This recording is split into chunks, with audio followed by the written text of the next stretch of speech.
Hello friends, इस video में हम पाइथन फॉर क्लास 11 सीरीज के फ्लो ऑफ कंट्रोल चैप्टर का पार्ट 2 टेकअप करेंगे। इस पार्ट में मैं आपको रेपिटेशन कंट्रोल स्ट्रक्चर एक्सप्लेन करूंगा और हम बुक के एग्जांपल्स और प्रोग्राम्स भी देखेंगे।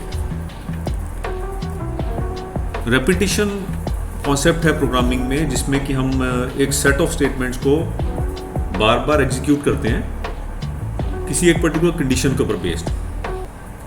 और रेपिटेशन करने के लिए हम लूपिंग कंस्ट्रक्ट्स यूज़ करते हैं। पाइथन में फॉर और वाइल ये दो लूपिंग कंस्ट्रक्ट्स हमें अवेलेबल हैं और डिपेंडिंग अपॉन सूटेबिलिटी हम अपने प्रोग्राम में इनमें से कोई भी लूपिंग कंस्ट्रक्ट यूज़ कर सकते हैं। रेपिटेशन को हम लूपिंग या आइट्रेशन भी कहते हैं। एक सिंपल प्रोग्राम देखते हैं जिसके अंदर हम फर्स्ट 5 नेचुरल नंबर्स प्रिंट कर रहे हैं और यहाँ पे हम रेपिटेशन का कॉन्सेप्ट यूज़ नहीं कर रहे, तो हमें क्या करना पड़ेगा, 5 प्रिंट स्टेटमेंट्स देनी पड़ेंगी 5 टाइम्स। हर नंबर के लिए एक प्रिंट स्टेटमेंट हमें यहाँ पे देनी पड़ेगी और जो आउटपुट है वो हम देख रहे हैं नीचे कैसा आउटपुट हमें आएगा। अब ये बात अगर मैंने फर्स्ट 5 नंबर्स का प्रिंट किया, अगर मैं उसको थोड़ा सा बढ़ाता हूँ नंबर्स, मैं कहता हूँ 100 नंबर्स का प्रिंट करना मुझे, तो ये फिजिबल नहीं है कि मैं 100 नंबर्स के लिए 100 प्रिंट स्टेटमेंट्स दे दूँ।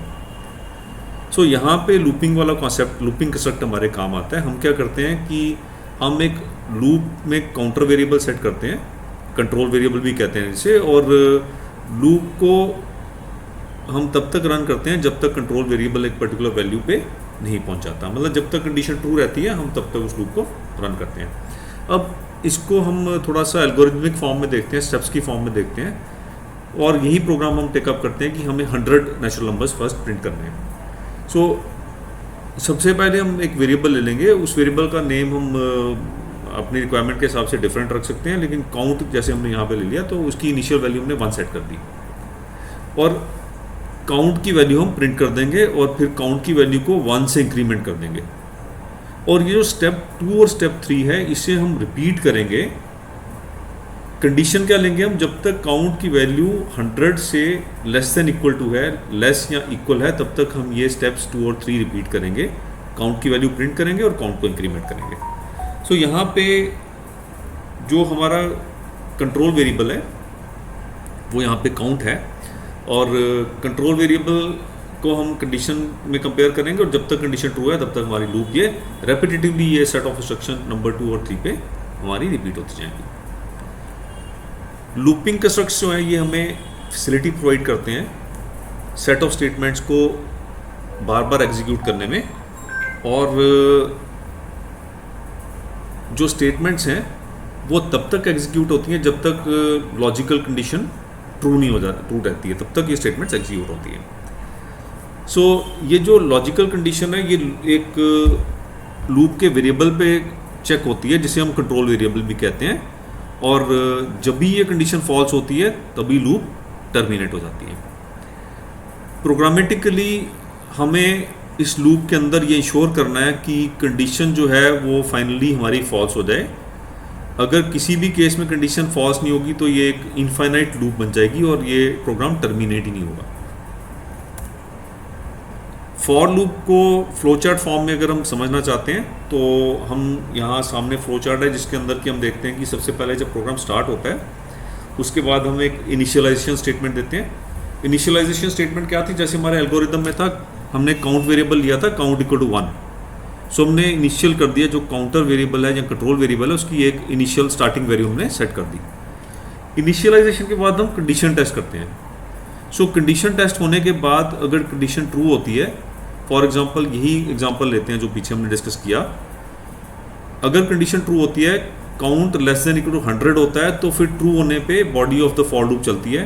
हमारे केस में body of the for loop में स्टेटमेंट सी काउंट को प्रिंट करना था और काउंट को इंक्रीमेंट करना था बाय 1।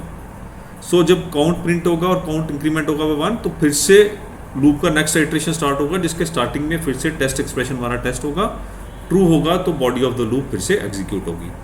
इस तरह से ये लूप तब तक चलती रहेगी जब तक टेस्ट कंडीशन ट्रू होगी। और जैसे ही जो हमारा कंट्रोल वेरिएबल है इसकी वैल्यू 101 हो जाएगी, मैं एग्जांपल केस ही डिस्कस कर रहा हूँ, तो वैसे ही ये टेस्ट एक्सप्रेशन हमारा count less than equal to 100 false हो जाएगा और लूप टर्मिनेट होने के बाद जो कंट्रोल है प्रोग्राम का लूप के बाद वाली स्टेटमेंट्स पे आ जाएगा। फॉर लूप के अगर फीचर्स डिस्कस करना चाहते हैं तो फॉर लूप जो है वो एक रेंज ऑफ वैल्यूज़ या एक सीक्वेंस के ऊपर आइटरेट करती है और हर आइटम के उस रेंज में जो आइटम है हर आइटम के लिए एक बार ये लूप एग्जीक्यूट करती है और लूप में एवरी आइट्रेशन हर आइट्रेशन के बाद कंट्रोल वेरिएबल चेक किया जाता है और ये देखा जाता है कि जो वैल्यूज़ रेंज में है वो सारी की सारी हमारी यूज़ होगी या नहीं, और इन केस कुछ वैल्यूज़ पेंडिंग है तो फिर से लूप हमारी आइट्रेट होती है। जब रेंज की सारी वैल्यूज़ एग्जॉस्ट हो जाती हैं तो लूप टर्मिनेट हो जाता है और जो कंट्रोल है वो फॉर लूप के बाद जो इमीडिएटली नेक्स्ट स्टेटमेंट है उस पर कंट्रोल हमारे प्रोग्राम का आ जाता है। फॉर लूप एग्जीक्यूट करते हुए हमें पहले से पता होता है कि हमें लूप ये कितने टाइम्स रन करनी है। अब फॉर लूप का एक एग्जांपल देखते हैं हम प्रोग्राम 6.6। यहाँ पे हम पाइथन जो स्ट्रिंग है उसके अंदर के लेटर्स हम प्रिंट करना चाहते हैं। सो हम स्टेटमेंट इस तरह से दे सकते हैं for letter in Python print letter. तो हर आइट्रेशन पे इस पर्टिकुलर स्ट्रिंग का नेक्स्ट कैरेक्टर प्रिंट हो जाएगा। तो स्टार्टिंग में जो फर्स्ट कैरेक्टर है PYTHON, तो इस तरीके से पाइथन वर्ड के सारे लेटर्स स्क्रीन पे प्रिंट हो जाएंगे। नेक्स्ट प्रोग्राम में हम यहाँ पे एक रेंज ऑफ नंबर्स हैं, उन रेंज ऑफ नंबर्स को प्रिंट कर रहे हैं स्क्रीन पे। सो यहाँ पे ये लिस्ट ऑफ नंबर्स हैं 10, 20, 30, 40, 50। तो हम फिर से उसी तरह सिंटेक्स में यूज़ करेंगे for num in count. So for num in count print num. तो जब ये लूप आइट्रेट करेगी तो हर आइट्रेशन में लूप में नेक्स्ट वैल्यू पे चले जाएगा और इस तरीके से फर्स्ट वैल्यू से लेकर लास्ट वैल्यू जो रेंज की है वो सारी की सारी हमारी स्क्रीन पे प्रिंट हो जाएंगी। नेक्स्ट है print even numbers in the given sequence. अब यहाँ पे सीक्वेंस के अंदर 1 से लेकर 10 तक नंबर्स हैं और इन केस हम सीधे प्रिंट करते हैं तो 1 से लेकर 10 तक सारे नंबर्स प्रिंट होंगे। इन केस मैं कहता हूँ for num in numbers print num, तो सारे के सारे नंबर प्रिंट हो जाएंगे।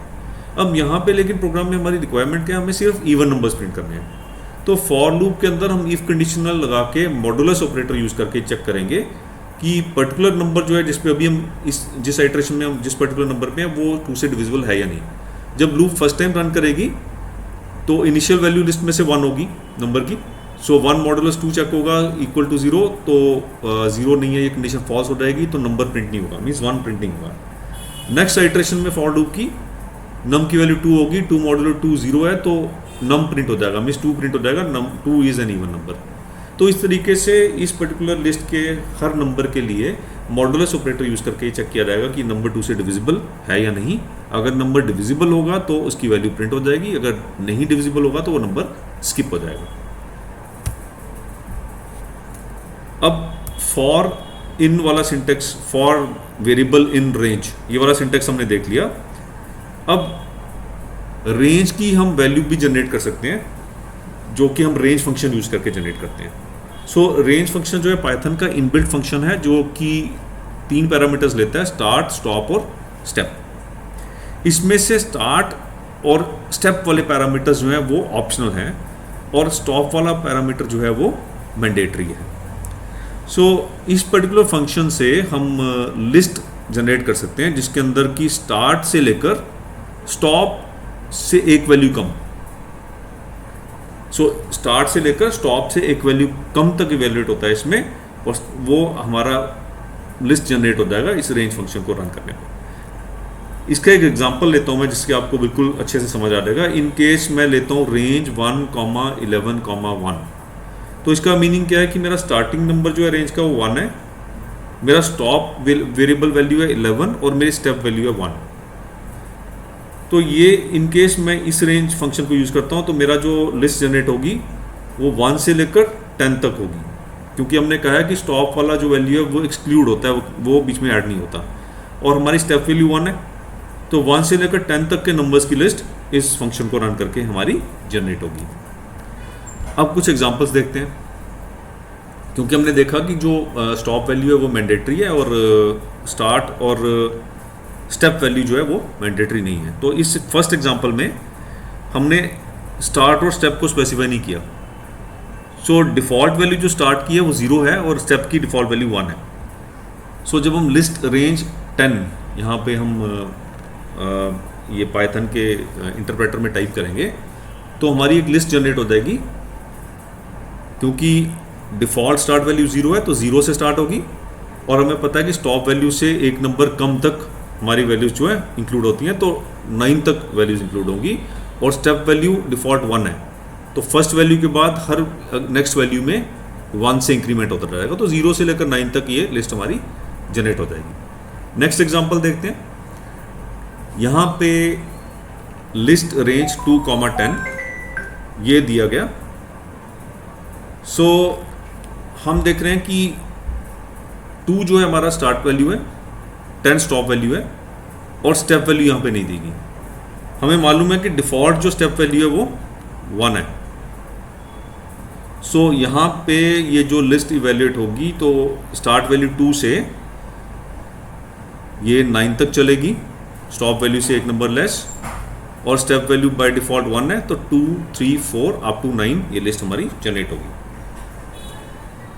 उसके बाद नेक्स्ट एग्जांपल है लिस्ट रेंज 035। यहाँ पे हमने स्टार्ट वैल्यू, स्टॉप वैल्यू और स्टेप वैल्यू तीनों दे रखी हैं। सो 0 हमारी स्टार्ट वैल्यू होगी, और क्योंकि स्टेप वैल्यू 5 है तो सीक्वेंशली हर नेक्स्ट एलिमेंट में 5 इंक्रीमेंट होता जाएगा, तो नेक्स्ट वैल्यू 5, नेक्स्ट 10, 15, 20 और 25। क्योंकि जो स्टॉप वैल्यू वो इंक्लूड नहीं होती, तो लास्ट वाली वैल्यू हमारी स्टॉप वैल्यू से कम रहेगी, 30 यहाँ पे इंक्लूड नहीं होगा, 25 पे जाके ये लिस्ट हमारी कंप्लीट हो जाएगी। अब नेक्स्ट एग्जांपल देखते हैं जिसके अंदर नेगेटिव स्टेप वैल्यू है। जो स्टेप वैल्यूज है वो हमारी पॉजिटिव या नेगेटिव इंटीजर्स हो सकती हैं। तो यहाँ पे हम नेगेटिव स्टेप वैल्यू का यहाँ पे देखते हैं क्या आउटपुट आता है हमारा, क्या बेनिफिट है नेगेटिव स्टेप वैल्यू यूज़ करने का। तो ये डिक्रीजिंग ऑर्डर में चलता है अगर नेगेटिव स्टेप वैल्यू देते हैं। फॉर एग्जाम्पल यहाँ पर लिस्ट रेंज 0, -9, -1 है, तो स्टार्ट वैल्यू 0, स्टॉप वैल्यू -9 और स्टेप वैल्यू -1।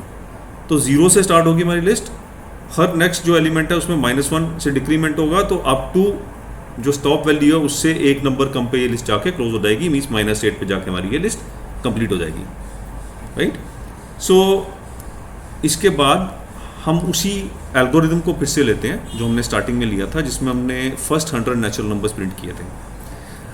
अब रेंज फंक्शन के बाद इन केस हमें ये पर्टिकुलर प्रोग्राम लिखना है, तो फिर हम यहाँ पे फॉर नम इन रेंज 1, 101, 1 हमारी स्टार्ट वैल्यू है, 101 हमारी स्टॉप वैल्यू है, मीन्स कि हमारी जो लिस्ट है वो 101 से एक नंबर कम पे क्लोज होगी, और बाय डिफ़ॉल्ट स्टेप वैल्यू 1 है। सो जब हम प्रिंट नम करेंगे इस लूप में तो हमारा 1 से लेकर 100 तक के नंबर्स स्क्रीन पे प्रिंट हो जाएंगे।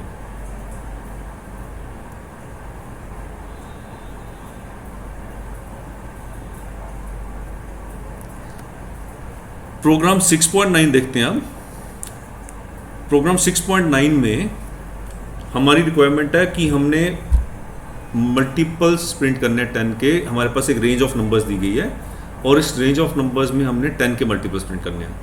तो रेंज हमारी क्या है 5, मतलब सिर्फ स्टॉप वैल्यू दी गई है। तो हमें मालूम है कि स्टार्ट वैल्यू 0 होती है और जो लास्ट वैल्यू लिस्ट में होती है वो स्टॉप वैल्यू -1 होती है। तो 0 तक से लेकर 4 तक हमारी लिस्ट जनरेट होगी, और हम चाहते हैं कि 10 के मल्टीपल्स प्रिंट हो। 0 तो हमें नहीं चाहिए, हमें 1 ऑनवर्ड्स चाहिए, मीन फर्स्ट मल्टीपल ऑफ 10 चाहिए, मतलब 10 × 1। सो हम 0 को एक्सक्लूड करने के लिए इफ़ कंडीशनल लगा देंगे। If num greater than 0 means 0 के अलावा सभी वैल्यूज़ के लिए ये पर्टिकुलर कमांड हमारी चलेगी, प्रिंट नम × 10। सो जब इस लिस्ट में 1, 2, 3, 4 के लिए ये इफ़ कंडीशन वैल्यूएट होगी तो प्रिंट नम × 10, 1 × 10 10, 2 × 10 20, 3 × 10 30 और 4 × 10 40। ये हमारा आउटपुट इस प्रोग्राम का जनरेट हो जाएगा। फॉर कंस्ट्रक्ट समझने के बाद अब हम वाइल कंस्ट्रक्ट पे चलते हैं। सो वाइल कंस्ट्रक्ट एक दूसरा कंस्ट्रक्ट है जो कि हम आइट्रेशन के लिए या हम रेपिटेशन के लिए यूज़ करते हैं, और इसमें आप अपनी कंफर्ट लेवल के हिसाब से जब आप प्रोग्रामिंग करना स्टार्ट करोगे तो आप आहिस्ता आहिस्ता आप खुद ही उस लेवल पे आ जाओगे जब आप ये डिसीजन ले पाओगे कि आप किस प्रोग्राम में, किस फंक्शन में फॉर यूज़ करना चाहते हो और किस फंक्शन में वाइल यूज़ करना चाहते हो। वाइल स्टेटमेंट का फ्लो चार्ट अगर हम देखते हैं तो हम देखते हैं कि इसमें भी उसी तरह से फॉर की तरह ही एक ब्लॉक ऑफ कोड रेपिटेटिवली हम एग्जीक्यूट करते हैं जब तक एक कंडीशन ट्रू होती है। सो लूप में एंटर करने से पहले हमारी टेस्ट एक्सप्रेशन चेक होता है, कंडीशन चेक होती है, और टेस्ट एक्सप्रेशन ट्रू होने पे हमारी body of the while loop execute होती है। और इस तरह से ये जब तक कंडीशन ट्रू रहती है तब तक ये body of the loop execute होती रहती है, और फॉल्स होने पे लूप टर्मिनेट हो जाती है और जो कंट्रोल है प्रोग्राम का वो लूप के बाद के स्टेटमेंट्स पे आ जाता है। सो कुछ ये फीचर्स हम देखते हैं वाइल लूप के। दो, पहला फीचर है कि कंट्रोल कंडीशन जो वाइल लूप की है वो वाइल लूप की जो बॉडी है, वाइल लूप की जो स्टेटमेंट्स हैं उनको एग्जीक्यूट करने से पहले चेक होती है। हर आइटरेशन के बाद कंट्रोल कंडीशन चेक होती है फिर से, और जब तक कंडीशन ट्रू रहती है तब तक ये लूप रन होती रहती है। जब कंडीशन फॉल्स हो जाती है तो कंट्रोल जो है वो लूप के नेक्स्ट स्टेटमेंट्स पे चला जाता है, ट्रांसफर हो जाता है। The statements within the body of the while loop must ensure that the condition eventually becomes false. इसका मीनिंग क्या है कि एज अ प्रोग्रामर हमें वाइल लूप में एक स्टेटमेंट देनी पड़ेगी कहीं जहाँ पे हम इसके कंडीशन को फॉल्स करेंगे और तभी ये लूप टर्मिनेट होगी, नहीं तो ये एक इनफाइनाइट लूप बन जाएगी और प्रोग्राम हमें एरर देगा। सो प्रोग्राम 6.10 देखते हैं। Print first 5 natural numbers using while loop. अब यहाँ पे वाइल लूप में भी हम इनिशियलाइजेशन पहले देंगे। सबसे पहले फ्लो चार्ट में हम देखते हैं कि इनिशियलाइजेशन से ही स्टार्ट होता है। इनिशियलाइजेशन स्टेटमेंट क्या हमारी, हम कंट्रोल वेरिएबल को एक इनिशियल वैल्यू देंगे। सो काउंट इक्वल टू 1, क्योंकि हमें 1 से लेकर 5 तक नंबर प्रिंट करने हैं, तो पहले हमने काउंट की वैल्यू 1 ले ली। फिर हमने वाइल लूप स्टार्ट किया। सबसे पहले टेस्ट एक्सप्रेशन आता है while count less than equal to 5। So जब तक काउंट 5 या 5 से नीचे रहेगा तब तक ये वाइल लूप के अंदर जो इंडेंटेड वाले स्टेटमेंट्स हैं ये चलेंगे। तो यहाँ पे 2 स्टेटमेंट्स हमारे इंडेंटेड। एक स्टेटमेंट है प्रिंट काउंट, जिससे कि काउंट की वैल्यू प्रिंट होगी, और दूसरा स्टेटमेंट है जिससे काउंट की वैल्यू इंक्रीमेंट होगी।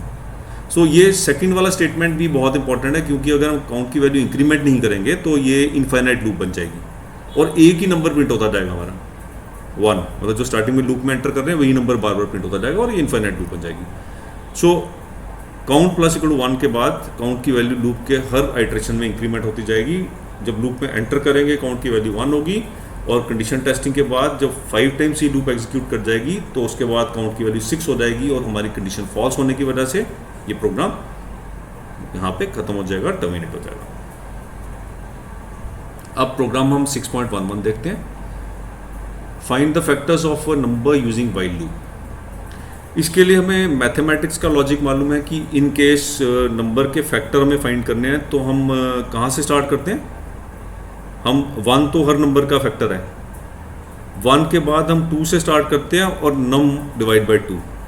सो नंबर डिवाइड बाई 2 तक हम हर नंबर को चेक करते हैं कि नंबर उससे डिविजिबल है या नहीं। अगर डिविजिबल है तो वो नंबर फैक्टर है हमारे डिजायर्ड नंबर का, डिविजिबल नहीं है तो हम उसको स्किप कर देंगे।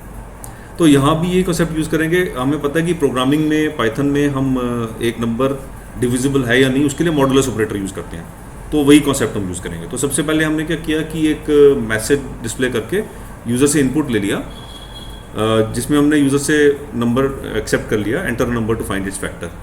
वो हमने नम वेरिएबल को साइन कर दिया। उसके बाद हमने 1 प्रिंट कर दिया। 1 क्योंकि हर नंबर का फैक्टर है तो 1 हम बाय डिफ़ॉल्ट प्रिंट कर ही देंगे। So print 1 end equal to a blank space. अब यहाँ पे जो ऑलरेडी हमने प्रिंट स्टेटमेंट्स देखे थे उनमें हम जनरली अगर प्रिंट 1 करते और उसके बाद हम ये लूप रन करते तो हर नंबर जो है ना वो अपनी अलग एक लाइन पे आता, क्योंकि बाय डिफ़ॉल्ट जो प्रिंट फंक्शन है पाइथन का वो टर्मिनल करेक्टर जो है वो न्यू लाइन लगाता है, तो हर प्रिंट स्टेटमेंट के बाद एक न्यू लाइन लग जाता है। इस चीज़ को बाईपास करने के लिए, ओवरराइड करने के लिए हम क्या करते हैं कि एक पैरामीटर देते हैं इसमें प्रिंट फंक्शन में, end equal to a single space, blank space. So इससे क्या होगा कि हर प्रिंट स्टेटमेंट के बाद एक ब्लैंक स्पेस लगेगी, ना कि एक न्यू लाइन लगेगा। तो ये जो सारे प्रिंट स्टेटमेंट्स हैं, सारे नंबर्स एक के बाद एक ब्लैंक स्पेस के साथ स्पेस्ड हमें एक ही लाइन में एज अ आउटपुट मिलेंगे। सो जब 1 प्रिंट हो जाएगा उसके बाद हम फैक्टर की वैल्यू 2 कर देंगे, और factor less than equal to num by 2।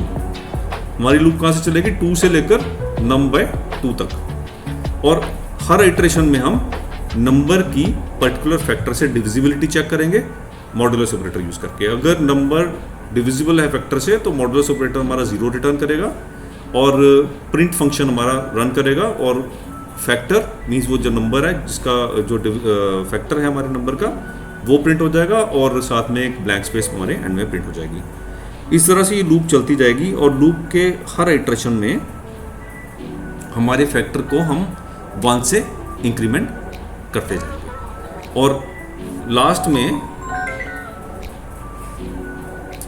हम प्रिंट करेंगे नंबर, क्योंकि नंबर भी अपना सेल्फ का फैक्टर माना जाता है। तो ये फाइनली अगर हम एग्जांपल लेके चलते हैं नंबर 6 का, तो उसके फैक्टर्स 1, 2, 3 और 6 यहाँ पे प्रिंट होंगे। तो इस तरीके से हमने रेपिटेशन वाला जो कंट्रोल स्ट्रक्चर है उसके फॉर और वाइल ये दोनों कंस्ट्रक्शन हमने देख लिए और हमने देखा कि कैसे हम इनको यूज़ करके प्रोग्रामिंग में आइट्रेशन या लूपिंग यूज़ कर सकते हैं और अपने प्रोग्राम्स को इफेक्टिव बना सकते हैं। नेक्स्ट वीडियो में फ्लो ऑफ कंट्रोल के पार्ट 3 में मैं आपको ब्रेक और कंटिन्यू स्टेटमेंट्स एक्सप्लेन करूंगा और नेस्टेड लूप्स का कॉन्सेप्ट भी अच्छे से समझाऊंगा।